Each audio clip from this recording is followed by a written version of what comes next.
Good morning. I'm out here at Pretty Water. We're going to go on with chapter 10. If I zoom out, because it's still not sunrise, it gets really dark. So I'm going to zoom in, and then you can see that moon. Big old moon. We got some stars above it. Moon's got like a shadow on it. So as it rises, I will scoot out a little bit, but for whatever reason, it's not taken to this darkness. But chapter 10 is pretty long, so I'm going to get started on it. 10. Language and the personal domain. Scenario 13. Okay, that was a weird sound. Jack Harrington was thoroughly disgusted and deeply discouraged. That was more than obvious.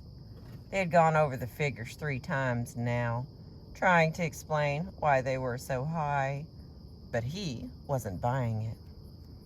"There is no excuse for this," he said sadly, staring at the spreadsheets the way he would have stared at a bleeding wound. "It's just not acceptable. You're not really trying, or you wouldn't be bringing me figures like this." "Jack," Tony said, "we are trying. We're worrying our tails off trying to keep these totals down." "Talk's cheap, Tony," Jack scoffed. "You can't expect me to believe that this is the best you can." "Jack, you always do this. Anytime you don't like what you hear, anytime you've got your dung-colored glasses on, you say we're not trying." "Right," Tracy agreed. "And it's ridiculous. Of course we're trying. Why wouldn't we be trying? We work here too, Jack. The problem isn't that we're goofing off, my friend. It's that you're not seeing anything clearly." "That's not..." "Jack, it is true, and we're fed up. We know it's because of your problems at home, and we try to make allowances, but it's getting to be a real drag. You have got to quit bringing your personal problems to the office with you and taking them out on us." Jack's face was grim, and a muscle in his cheek had begun to twitch. "Just leave my personal life out of this," he said. "I'm doing my job, you do yours. My personal life has got zero to do with the fact that you two can't keep expenses in line." Tony sighed. "Okay, Jack," he said. "Sorry, we won't say anything more about it. It's a waste of time anyway. Now let's try one more time to agree on the budget. We've got other work to do. One more time. Troops, from the top." By the time Jack got home, his head was pounding, and he recognized the sour taste in his mouth as the introduction of another bout of heartburn. He tried to smile at Nora as he walked out onto the patio until he saw the look on her face. It was a look he knew well.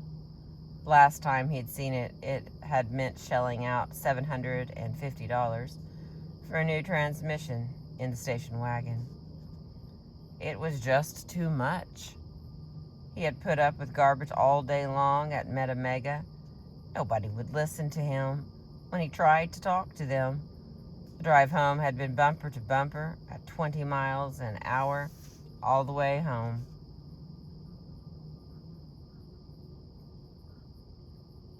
And he could not face any more incompetence in one day.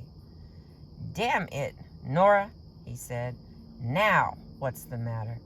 And how much is it going to cost me?" Nora looked startled, and then she sighed. "Jack," she said slowly, "you're imagining things. Everything's fine except that you're obviously have had another bad day, and I'm sorry about that. But you've got to quit bringing your problems home from the office and taking them out on me." That's the end of that scenario, 13. Poor Jack Harrington, with the burdens of the world on his shoulders and nobody ever letting him talk. Poor Tony and Tracy. Poor Nora.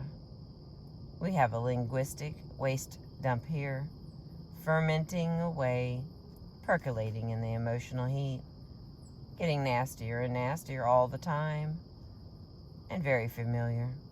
We all know this scenario. However, the situation is far from hopeless. What's needed is the recognition that you can't clean up a linguistic mess with money or gadgets. You have to clean it up the same way it was created, with language.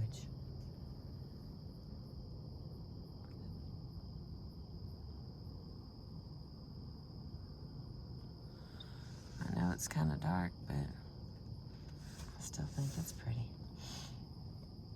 Okay, the tangled loop, our first category for chapter 10. Let me begin by stating one hard fact. There isn't any way to keep your personal life and your professional life separate. It's not possible. If your personal personal life is a mess, you'll take that mess to the office with you. If your professional life is a mess, you'll take that mess home. Either way, one tangled loop will feed the other, and eventually, inevitably, both aspects of your life will be damaged, and you will lose control over both of the language power domains involved. You can't afford this. It will affect your performance in seriously negative ways. Being in control of your language environment must, therefore, include control of your personal language environment. People tell me they're different, that they can keep these two parts of their lives totally separate. They say things like this: when I walk through my front door at home, it makes no difference how bad things are at work. I turn it off. I don't believe in bringing my professional problems home with me. Or, wherever I am, whatever I'm doing, I give it my complete attention. That goes for work, family, sports, whatever. I just put everything else in a box and with a tight lid on it. Or, when I walk through the door at the courthouse, I'm there, 100%. My family and the problems I have at home just go on hold. They don't exist until I'm home again.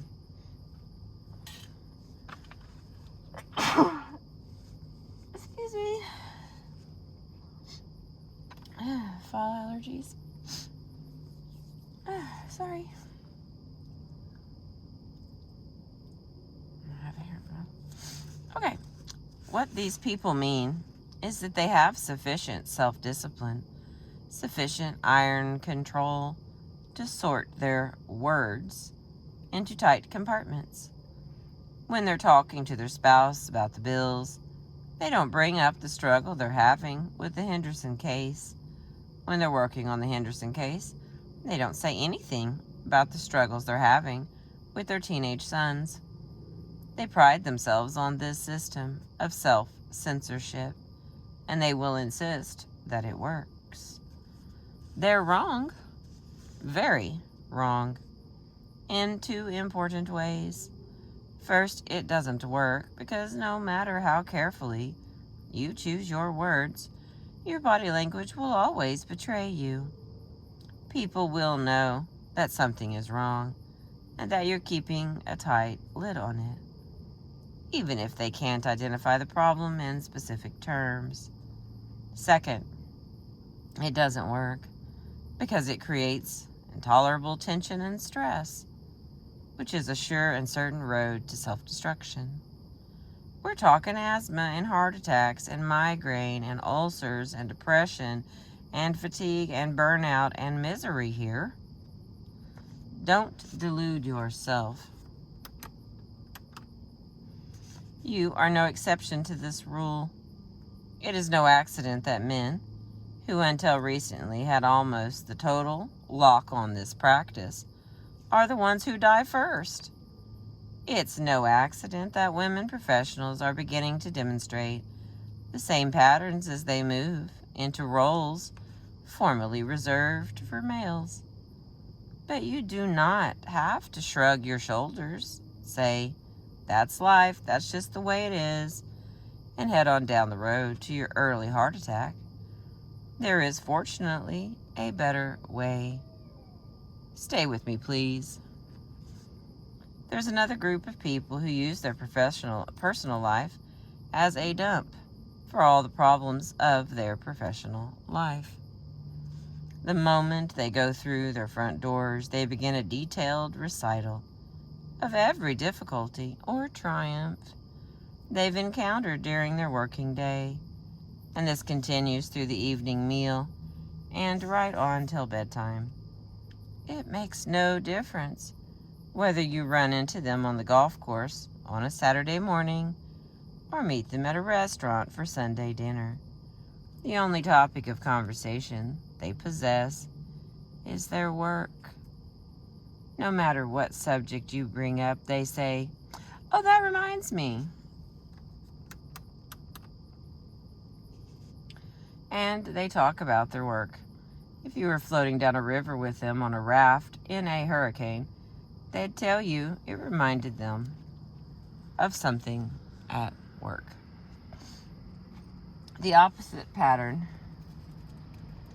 the one in which the problems of the home are dropped at the office or clinic or sales room, is less common, but it exists. When it occurs, it means that for every conversation in the workplace, if it's possible to drag in the individual's personal life, it will be dragged in. And even in the most sensitive negotiations, it means that you can count on the peppering of remarks such as, "You sound just like my wife, husband, kid, mother-in-law, Uncle Arlie." None of these patterns and none of their multitude of combinations is healthy. They are dysfunctional communication, and they will get you in the end. If they don't destroy both your marriage and your career as well, you can attribute that to blind luck.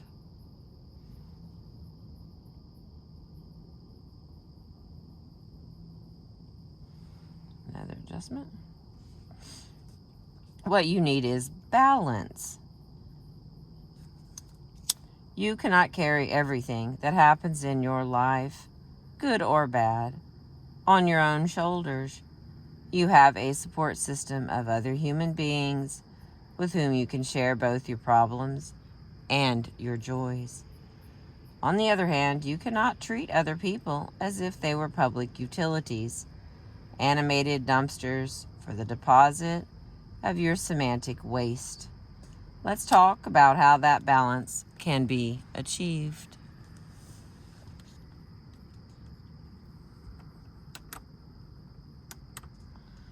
What's in it for you? The world is full of injustices. One of the most bitter is the fact that what you really are does not determine how people behave toward you. That is determined by how they perceive you. It shouldn't be that way. In a just world, if you were a good person, you would be rewarded with the approval of everyone around you. In this real world, that is the only one we have to work with, it is not like that. You may be a paragon of virtue, with the most admirable of records. It makes no difference. If people perceive you as a turkey of any variety, they'll treat you like one, and you will tend to react to such treatment by feeding that perception. Clients come to me and say, "Everybody I have to deal with is weird. You can't talk to these people. You can't get along with them. They don't know how to carry on a conversation. They can't follow instructions properly. They can't take criticism. and they blow up over every little thing. It's driving me nuts. They want me to help them find ways to communicate with the strange people who work for them or with them, as well as the strange people who make up their family and their circle of friends. And I do my best. I teach them the gentle art system and encourage them to put it to use in their lives. And over again, after a few months have gone by, the same fascinating thing happens. They call me up and tell me that it's amazing how much all those other people have improved. Sorry, I thought that was funny. This isn't mysterious, of course. Toxic language is contagious. People pass it along the way they do viruses and bacteria. John arrives at work in a bad mood, and he snaps at Mary. Mary, who has done nothing to deserve that, snaps back, which convinces John he has had something to be cross about in the first place. The next person Mary meets gets snapped at too, because she's bristling over John's unprovoked bad-mouthing. The sequence then repeats itself. The whole group passes the hostility around all day, with everyone growing more and more frustrated. And they all go home and tell their families that the people they work with are weird. Most people understand this and will agree that yes, this is what happens, and yes, it's ridiculous, and yes, somebody should break the hostility chain. But, they ask me, why should it be me? I didn't start it. I'll tell you why it should be you. Forget about being noble and saintly and altruistic. That's not required. And I'm not about to ask it of you. It should be you for the most self-centered of reasons, because your physical and emotional health depend on it. Remember the studies claiming that people with type A behavior, hardworking, hard-driving, ambitious, competitive people, are twice as likely to have heart attacks. Those studies have been clarified recently, and we now know that the critical factor is not type A behavior per se, but type A behavior plus exposure to hostility.